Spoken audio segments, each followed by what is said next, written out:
हाथ जोड़ के निवेदन कर रहा हूँ, क्या कहानियां हैं, मैं तो मतलब चमत्कार की कहानियां हैं भाई।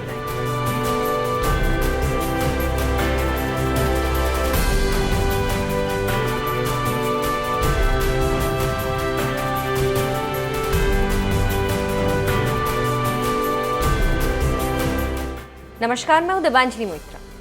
मध्य प्रदेश में चुनाव होने में फिलहाल अभी करीब 1.5 साल का वक्त है, लेकिन बीजेपी ने ये चुनाव जीतने के लिए अभी से मोर्चेबंदी करनी शुरू कर दी। और इस बार तो बीजेपी के पास ज्योतिरादित्य सिंधिया भी है, जो कभी कांग्रेस के कद्दावर नेता थे, लेकिन आज वो बीजेपी के साथ है।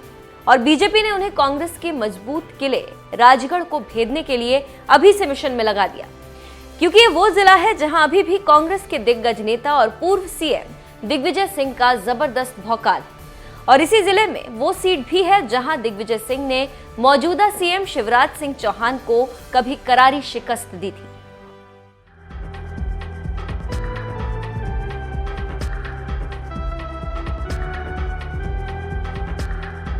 मध्य प्रदेश कांग्रेस में कभी सिंधिया, दिग्विजय और कमलनाथ की तिकड़ी का जलवा था, लेकिन सिंधिया को बीजेपी में शामिल कराकर शिवराज सिंह चौहान ने ये तिकड़ी तोड़ दी।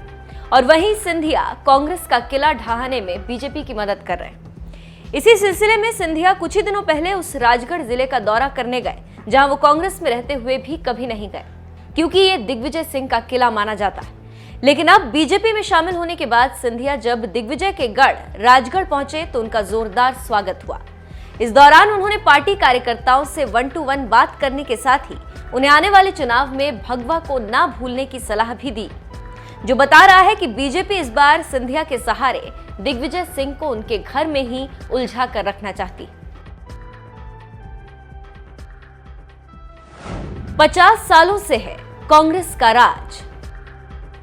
राजगढ़ में वैसे तो 5 विधानसभा सीट हैं, जिनमें से साल 2018 के विधानसभा चुनाव में बीजेपी सिर्फ 2 ही सीट जीत सकी थी और 3 सीट कांग्रेस ने अपने नाम की थी। इनमें से एक सीट ऐसी भी है जहां पिछले 50 सालों से कांग्रेस का कब्जा रहा है। ये सीट है राजगढ़। 1977 में पहली बार दिग्विजय सिंह ने इस सीट से जीत का सिलसिला शुरू किया था और आज तक कांग्रेस इस सीट पर नहीं हारी। साल 2003 में इसी सीट से शिवराज सिंह चौहान चुनावी मैदान में उतरे थे, लेकिन उन्हें भी दिग्विजय के हाथों हार का सामना करना पड़ा था। अपने परिवार को राजनीति में आगे बढ़ाने के लिए दिग्विजय सिंह ने अपने बेटे जयवर्धन सिंह को 2013 में राजगढ़ की कमान सौंपी और तभी से जयवर्धन सिंह ही राजगढ़ से विधायक हैं। राजगढ़ से है सिंधिया परिवार का पुराना नाता। अंग्रेजों के जमाने में राजगढ़ ग्वालियर रियासत का ही हिस्सा था। यहाँ सिंधिया समर्थकों की भी अच्छी खासी संख्या है।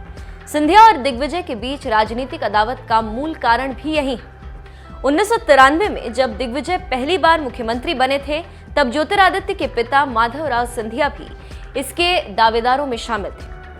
माधवराव अपनी मौत तक दिग्विजय को ही अपने मुख्यमंत्री नहीं बनने का कारण मानते रहे। वो ये कभी स्वीकार नहीं कर पाए कि उनकी रियासत के एक छोटे से हिस्से का राजा प्रदेश के सर्वोच्च कुर्सी तक पहुंच जाए। इसके बाद जब 2020 में ज्योतिरादित्य ने कांग्रेस छोड़ी, तब इसके पीछे भी दिग्विजय को एक महत्वपूर्ण कारण माना गया। ऐसे में अब देखना यह है कि आने वाले विधानसभा चुनाव में ज्योतिरादित्य सिंधिया क्या राजगढ़ में दिग्विजय का किला जीतकर अपना परचम फहरा पाते हैं या नहीं।